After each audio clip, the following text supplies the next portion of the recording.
Hey everyone, time for one last hot take on this Thanksgiving now that I'm full of turkey and nice and relaxed.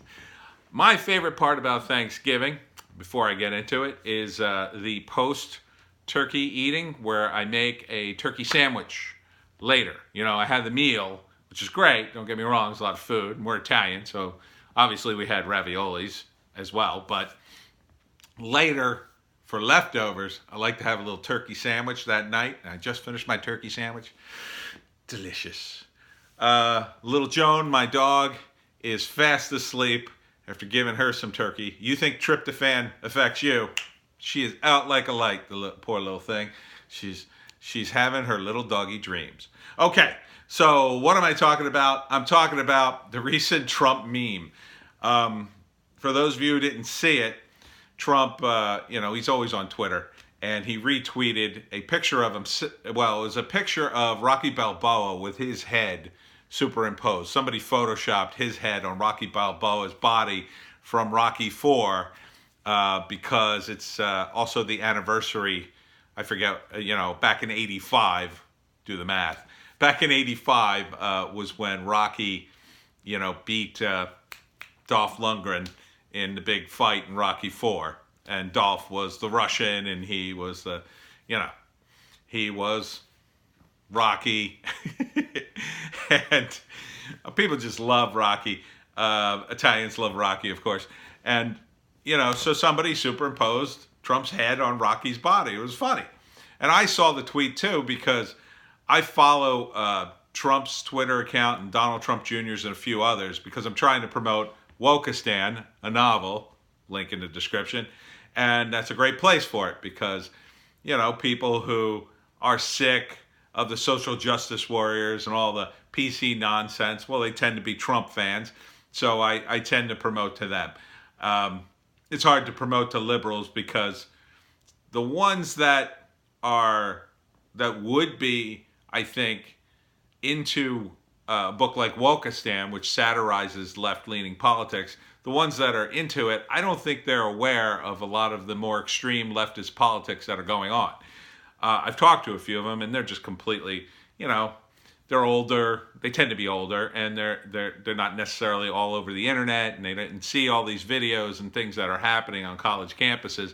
And for the most part, they don't care. It's not all that important in the short term. In the long term, I think it's important. But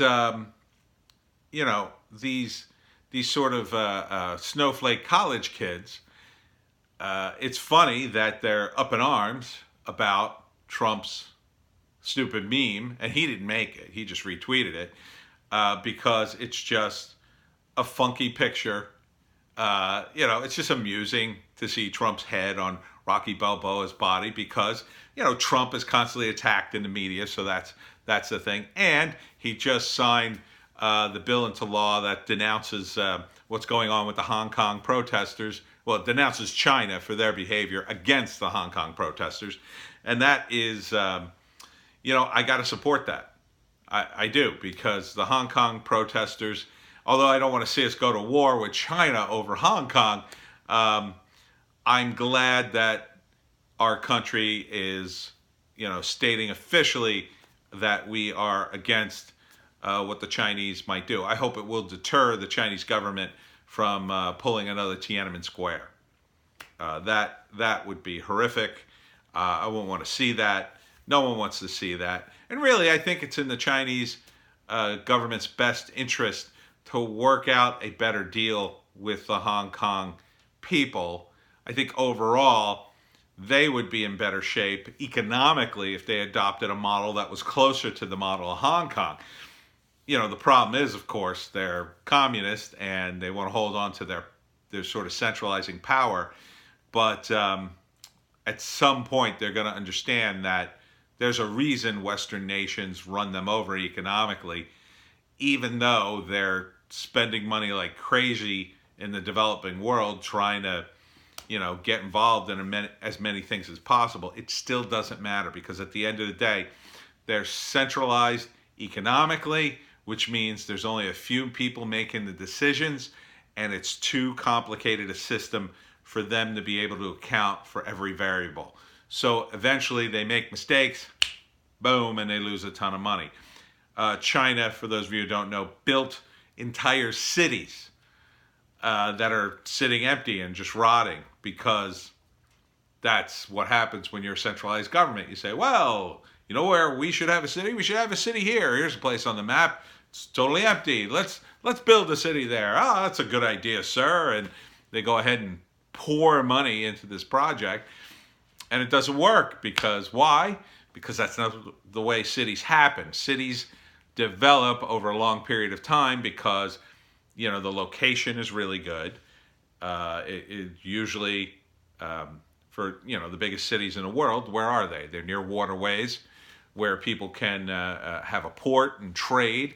They tend to have open trade, or, you know, this is why Hong Kong was so rich, richer than pretty much any place in China. And the Chinese government can, and probably will, slowly vampirize all that wealth to the central government. But at the end of the day, they are shooting themselves in the foot, because once it's all gone, and once they cripple Hong Kong economically, if they do so, there's no getting it back unless they go to a system that's closer to what Hong Kong did. And it takes a long time. I mean, capitalism is complicated, and it requires competition. It requires, you know, a lot of players. It requires an openness that, you know, the Chinese government, they're just not willing to have it.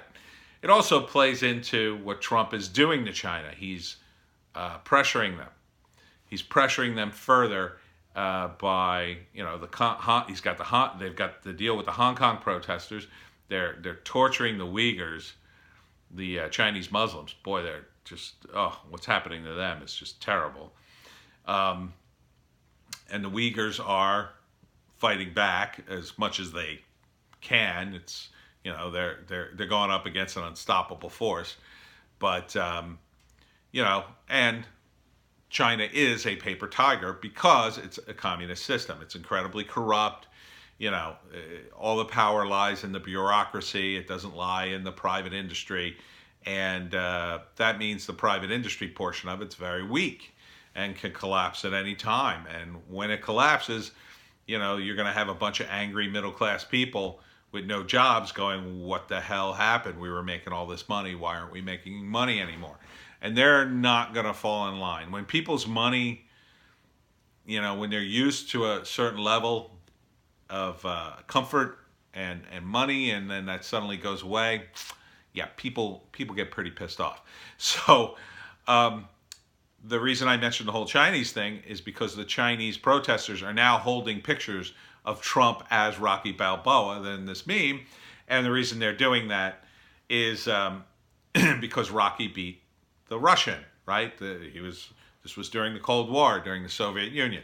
So it's symbolic of their fight against the communists.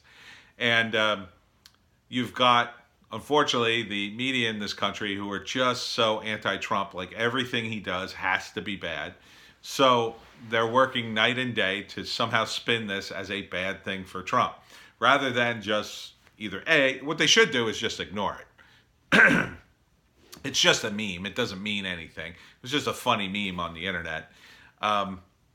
You know, or they should laugh at it like everyone else. But instead, they're trying to twist it into yet another negative. And it's really you know, it just goes to show you how twisted and contorted the media is, that they're so willing to go so far just to twist this meme into a negative. And no one's really buying it. I mean, anyone who sees this picture is just going to laugh because it's an old man and his head on a young Sylvester Stallone body. It's obviously not him. Donald Trump Jr. Joked about it and said, I have it on good authority, this wasn't doctored. That was the language they used.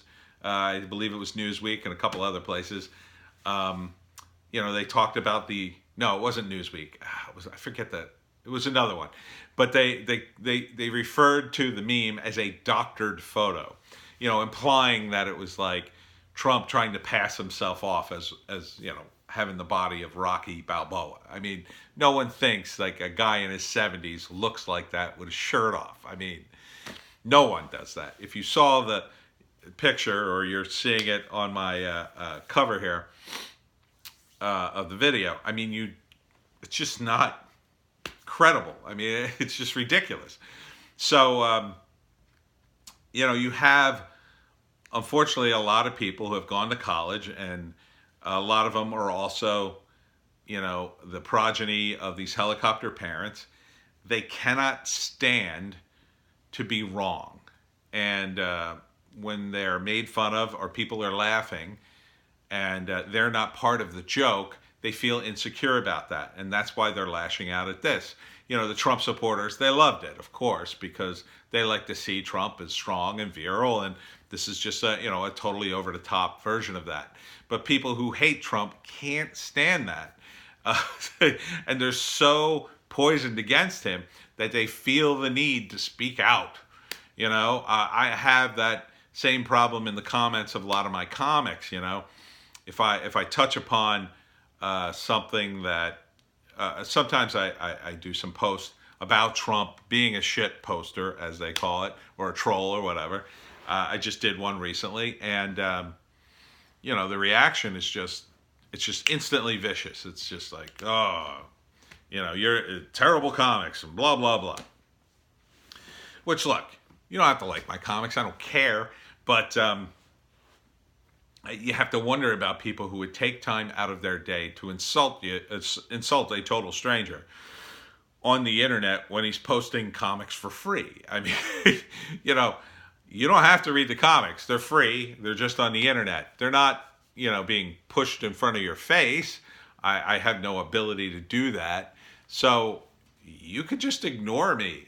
But, the fact that you have to mix it up, feel the need to mix it up with me, and, insult me personally. I mean, I've gotten a lot of flack for recently in a relationship, which is a comic I do. And that one's not even political. It's about relationships. But it's funny, every time I criticize men, I don't get any angry responses. But if I criticize women, I get called an incel, or I get so I recently was texting some woman online, and so this was based on a true story. I was texting some woman, and she wrote back to me that I have 2 kids. Am I bothered? Would you be bothered by that? Now, it was weird that she had texted that, because we were having a conversation not about her kids. We were having conversations about something else, and she suddenly inserted that in the conversation, like right in the middle of it,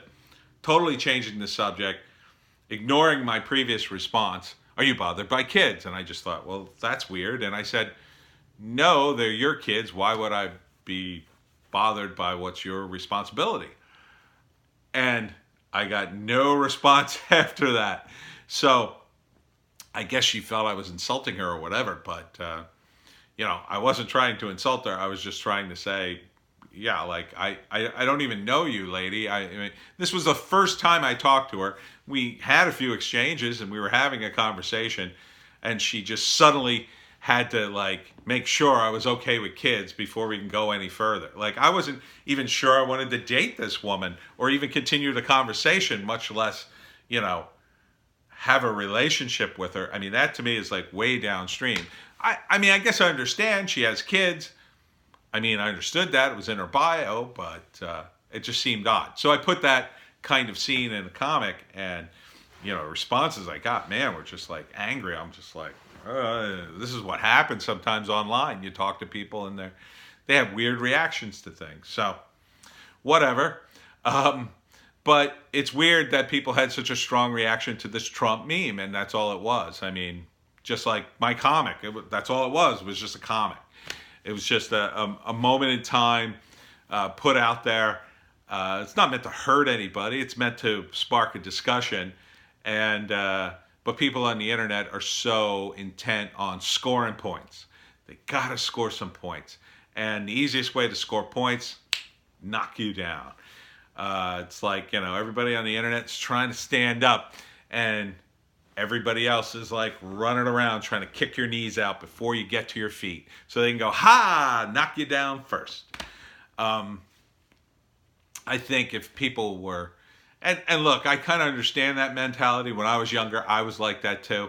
I was very much the insult artist, and I love to insult people. And over the years, I look back on that and I said, well, that was just my own insecurity, and it was part of the way I developed, my comedy, and I got into comedy that way. But at the end of the day, comedy is a defense mechanism, and it's a way to have fun, but it's also a way to get over on insecurity. So you could even say that the original poster of the Donald Trump meme, he's trying to be funny, ergo he's also insecure about Trump or whatever. But which may be true, but at the end of the day, comedy is about fun, and it's about having fun. And yeah, it's going to piss some people off, but if you get pissed off, you lose.